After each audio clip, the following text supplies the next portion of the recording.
In the scam home warranty business, the people are represented by two separate but equally lazy groups: the authorization agents who deny claims and smoke like chimneys, and the technicians who lie through their teeth to snag a few extra bucks.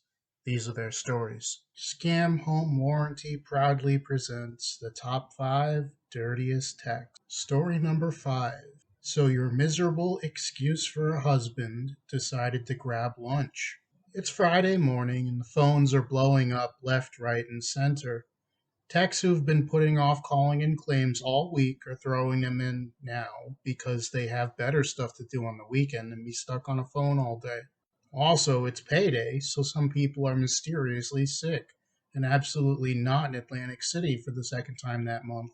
So we're swamped. My phone rings and I see that it's Mrs. Wong of Wong Appliance and Plumbing.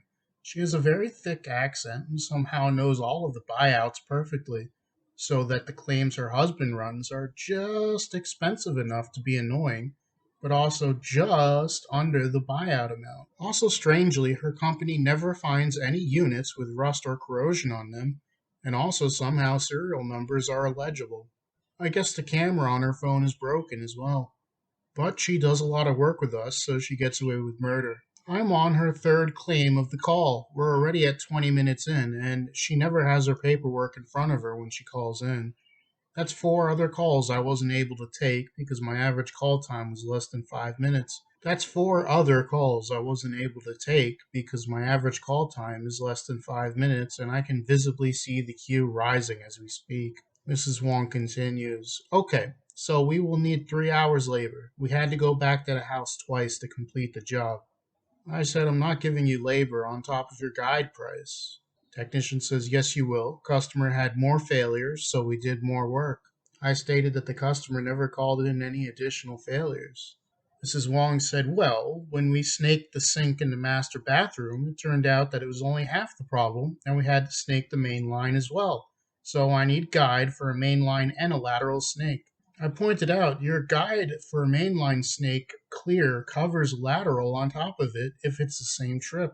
She stated it wasn't the same trip. The customer realized after we left that the kitchen sink was also backing up. I said then it's a misdiagnosis. She stated no. I said then it's an improper repair. If you aren't snaking to the main line, then you're not doing a full snake. Mrs. Wong continued, the snake was too short. We had to get the long one. Said this customer has a lateral line that runs more than 50 feet. And Miss Wong said, well, they have no installed access from the bathroom. We had to snake from outside in the clean out. I said, oh, then I can deny it because we don't cover snakes without access. Technician lied. The customer paid the difference on making the access. I stated, well, then that's work done without authorization. That's also denied. Mrs. Wong stated, no, we were under our pre authorization limit until we got the other snake. I said, well, then you wouldn't need labor on top of your guide price.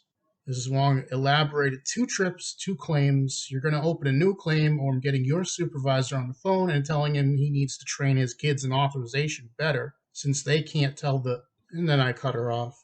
Oh, so your miserable excuse for a husband decided to grab lunch and make it a 2 trip claim and play it off as an additional failure to get more labor. Tell me again why you're still a vendor with us. Seems you can't answer a service work order on a portal like a normal human being. You'd rather fight an author up on the phone than do your job right the first place. I'm sick of your I'm denying this claim. Go ahead, call my suit. I don't even care. You're the worst tech in Arizona. It's just another lie with every claim we've ever given you. I'd rather pay a credit card tech $100 an hour than listen to another minute of you. Oh, really? You want to complain to vendor relations? I tagged your account with a hold. Oh, yeah, you heard me right. They'll take it off like last time, but not before you're on hold for another half hour. You'll take your guide price on the mainline snake, or you'll get the f off my line. Everybody in the department was staring at me. I'm out of my chair, whisper yelling, and realize that even my boss, my boss's boss, have wide open mouths. The guy who trained me has his head in his hands. But one guy, in Auth, he has the biggest smile in the world. I took Mrs. Wong off of mute. Yes, I have your authorization right here, Mrs. Wong. Shall I text it to you or email it? Story number 4. You have 2 options. One day, a technician calls in and tells me they are unable to bill out on a claim. I ask for the claim number and we're in business. Looking at the claim, I said, well, this is a claim from 3 months ago. Why are you calling it in now? Tech stated, well, we tried billing you for it, but the system wouldn't let us, says the authorization number is invalid. And your hold times are insane, so he kept calling in, waiting, and giving up. I stated, no, that's a valid authorization number. Tech says, hey, can you do me a favor and do your job and read the itemized section of the diagnostic? I read the itemized section of the diagnostic and just let the dead air hang there. Tech said, hello, started pressing buttons in my ear. Hello? I said, please don't do that. Tech said, you haven't answered my question. I replied, you didn't ask a question. Tech said, I told you to read the itemized section of the diagnostic. I said, yeah, I did. I don't see any issues with it. Tech said, no, you read it to me. So I read it. $90 labor, $50 parts with a $0 pickup, billable to scam home warranty of $140. Tech said, yeah, that's not going to work. I said, oh. She said, yeah, my tech was out there twice. Total of 3 hours on the unit, and parts were closer to $200. Also, our hourly rate is $100. That entire diagnostic needs to be fixed. I said, how so? Tech said, are you not listening to me? I said, why would I change the labor on a claim from 3 months ago or the parts? You just put a diode in there worth less than $10. Tech said, yeah, it was entered an error and we need to fix it now. So, reading off the claim, I said, there is a technician's name here who input this online into our vendor portal. Did they not have the authority to submit claims? Tech responded, that's me. I made a mistake when entering it, so we're going to have to fix it. I said, I just pulled up your vendor packet. Your hourly rate is $60 an hour, and it says $60 on the claim as well. And it says technician's name submitted the vendor packet. Said, yes, that's another mistake. I said, this is the only claim you've done with us. Would it be easier for me to turn your account off so you can get the paperwork in order? She said, just fix the claim now. I laughed. Sure, let's start with the parts. What parts did you use and why are they different from the ones in the diagnostic? She said, well, it wasn't just the diode, the control board and the capacitor also blew. I said, do you have a part number on the board? She said, no, it was 3 months ago. Why would I still have the part number? So, using the model number from the diagnostic sheet, I pulled up our supplier's website and checked with that unit to see if we had the parts in stock. All right, so I see it here at no more than $90. I'm more than happy to have our parts guy purchase this and have it shipped directly to you at no cost. Tech said, well, it wasn't just the control board, it was also the capacitor. I didn't have to look that up because I already knew the tech was lying. The capacitor and the diode come together as a kit. The part number you put in a diagnostic is for that exact kit. But now I'm wondering how, and more importantly, why, 3 electrical components all failed at the same time on the microwave. The tech shouted, it wasn't the same time. The cap and the diode failed, we fixed them, and then the customer called us to come back because it still wasn't working the next day. That's why we needed 3 hours worth of labor. I said, oh, so you were performing a recall on the unit. It was exactly the next day, correct? The tech said, yeah, that's right. I said, well, there's no labor on a recall within 30 days. Also, the customer never called us about these additional failures, and it would be considered a misdiagnosis on the unit, which also includes no additional labor. But all signs are pointing towards a power surge, and I think I'm going to deny the claim for that reason. Tech said, the customer called us directly, stating that Scam Home Warranty told them to do so. I said, there are no calls noted here from customer service to that effect, so this most likely also work done without authorization, and I can deny the claim. Tech said, you have two options. One, pay me the correct labor for the job. Two, pay me the correct parts for the job. I said no, flatly. The tech roared, what do you mean no? This is a covered claim. You will pay me for the work my company did for your customer. There will be no more discussion on the matter. What's my new authorization number? I let the silence sit there, and I could hear the tech breathing heavily and shoving the phone receiver as close to her ear as possible to try and hear if she got a reaction out of me. What's my new authorization number? I replied, there is no new authorization number. She said, and why not? I said, I've removed you from the claim and issued a buyout offer to the customer. Tech said, you can't do that. What about my parts and labor? I said, you must speak with vendor relations in order to request an exception payment be issued, as you have no authorization tied to this claim. You may choose to pull your parts from the unit to recoup your investment in it, but there are no new or old authorizations on the claim going forward.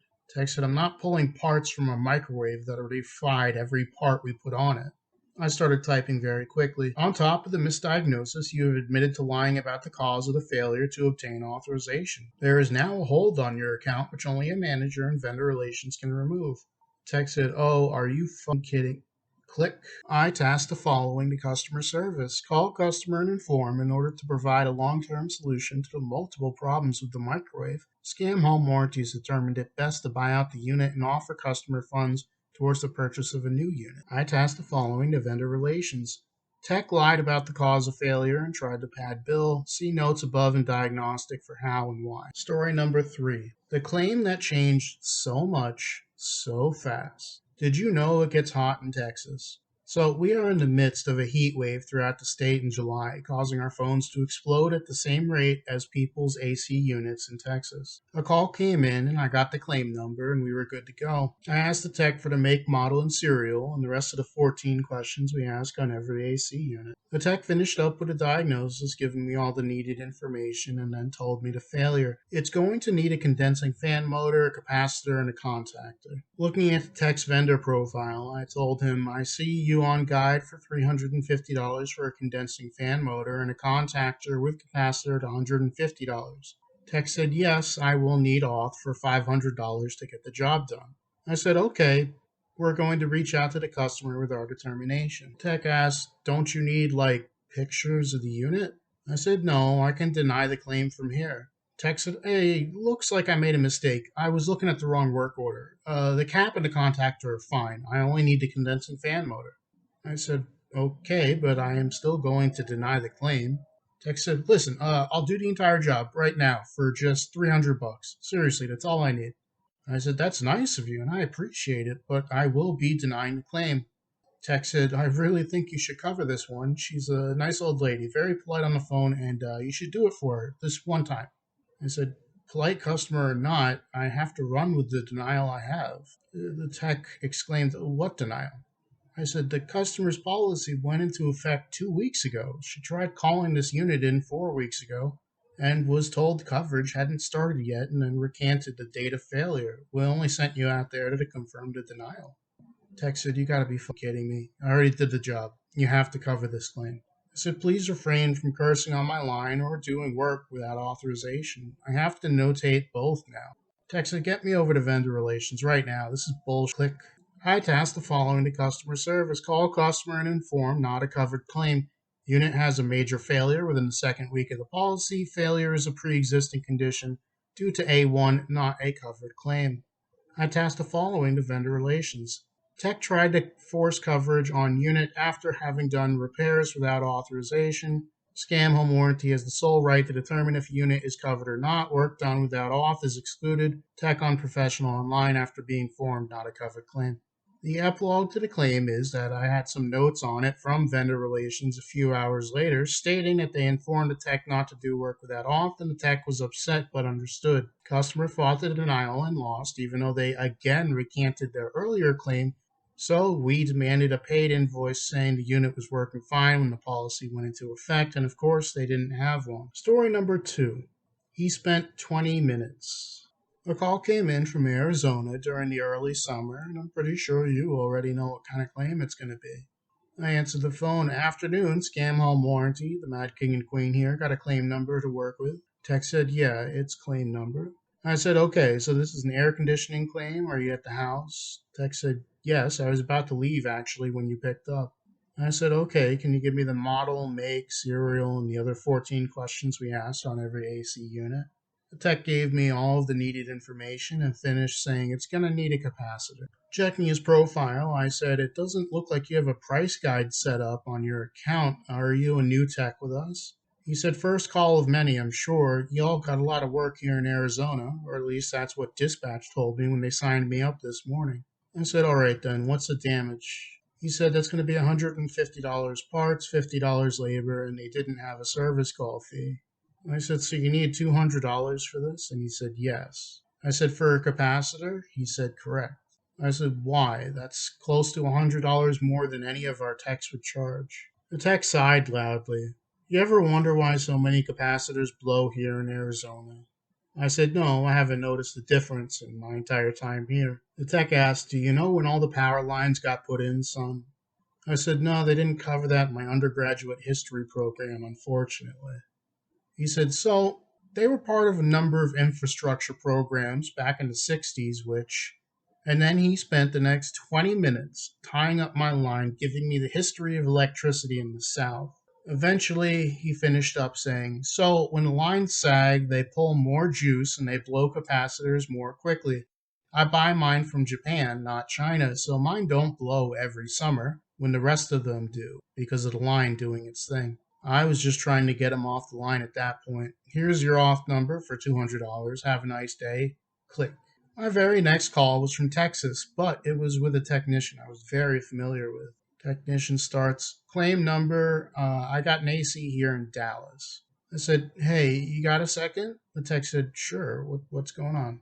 I asked him, "So some tech here just spun me a long tale about how he buys super expensive capacitors that don't blow because something is up with the electrical infrastructure in the South, right?" The tech laughed. "That's a tall tale if I ever heard one.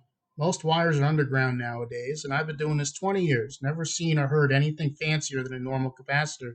I think you've been taken for a ride, son." I said, "Yeah, it figures." Tech said, "I ain't got no fancy capacitors, but I got a leaking evap coil that I sent you pictures on a few minutes back." I said, "Well, then I probably have a denial for rust I'll be typing out while you fill in the gaps on the diagnosis." Tech said, "Great, let's do this thing." Epilogue to the claim is I put a note on the vendor profile to get a price guide set up on that new tech, but never followed up. Never heard from him again, and quite frankly, I don't like being lied to on the phone. Story number one: The Apprentice and the Boss That Had to Show Off. To say that some technicians are snide and talk down the guys and off is an understatement.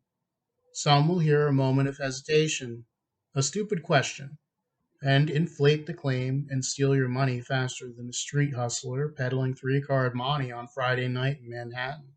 I'm eating a chicken bacon ranch sandwich from 7-Eleven when my phone rang. I grabbed the claim number from the tech and we got to work. "Are you with A Plus Plumbing?" I asked. The tech said, "Yep, this is our first call with y'all. Do you got the service call fee first or after?" I said, "It's professional discretion, but we typically recommend getting it the second you reach the property." "All right," the tech said, "that makes sense. I'll tell my boss, but let's get this done with first." I said, "Okay, so the failure listed is a clogged kitchen sink." Tech said, "Yeah, I got that sucker done fast. Sink is running fine now." I asked any other failures. He said, "Nope, hit it with a snake and we're golden. Whatever was in there didn't put up a fight." I said, "All right, since this is your first call, I don't see a price guide set up yet." He said, "Yeah, we do those kitchen sinks for $100 flat rate." I said, "All right, that's cool. That's a covered claim. You can bill us out. Customer had a $55 pickup. You can bill us that $45. You don't even need an off number." Tech said, "Let me hand you off to my boss so he can write that down so we don't screw it up or anything." I hear the tech walk outside in a brief discussion, resulting in the phone being grabbed and the other tech began speaking very quickly. The boss said, "Hey there, Scam Warranty. I think there's been some kind of a mix-up." I said, "Oh, such as?" Tech said, "Yeah, it's our first call with y'all, and he got the numbers wrong. He's just an apprentice. He hasn't finished training for warranty work yet." I said, "Oh, really?" Because I had no idea where this was going. Tech said, "Yeah, seems you forgot some items here on the invoice. Well, you got a $100 snake fee. There's a $25 trip charge, $10 equipment charge. This is after hours, so $25 after hours fee. We got a $10 disposal fee and $50 worth of labor. We're gonna get that 55 from the customer, so we just need off for 165." I said, "Uh-huh. Here's your off number. Would you like me to email it to you or text it to you, or did you write it down already?" The boss said, "Yep, I wrote it down. Thank you very much. Hope we got plenty of work from y'all in the future. Sorry about the mix-up." I tasked the following to vendor relations. Tech quoted $100 for the job, recanted, changed the price, claimed it was a mistake, and changed it to 220. Pull the call. Do not assign. Price outrageous for simple snake done by an apprentice. The epilogue is I never heard from that tech again. I'm sure he was grinning ear to ear when he told the apprentice something like, "See, now that's how you handle warranties. They're going to screw us over, so we got to screw them first." See how easy that was? Yeah, boss. It was easy. Easy to prove yourself untrustworthy and manipulative to a perceived incompetent call center staff. Shame I used to be a plumber myself.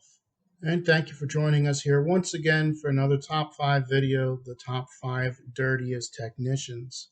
I want to give a very special thanks to our patron, D_B. Really couldn't do it without you. Thanks for being with us from the start. Today's topic was actually chosen as part of a subscriber poll over on Reddit. All of these stories appeared on Reddit to begin with. You will find the links in the description below. I'd like to point out that if you haven't done so already, you could like, comment, and subscribe. It really helps grow the channel. Maybe share it with other people who have dirty tech experiences. These stories are pretty entertaining when you think about it sometimes. We do have a subreddit, of course, that you can subscribe to. In addition, we have a Twitter and an Instagram that you can follow. We have a Twitch that you can follow as well. There is a Discord you can join. And of course, we do have the Patreon linked all below in the description if you want to interact further with Scam Home Warranty on other social media platforms. That's all for today. Thank you for joining us, and I'll see you all in the next one.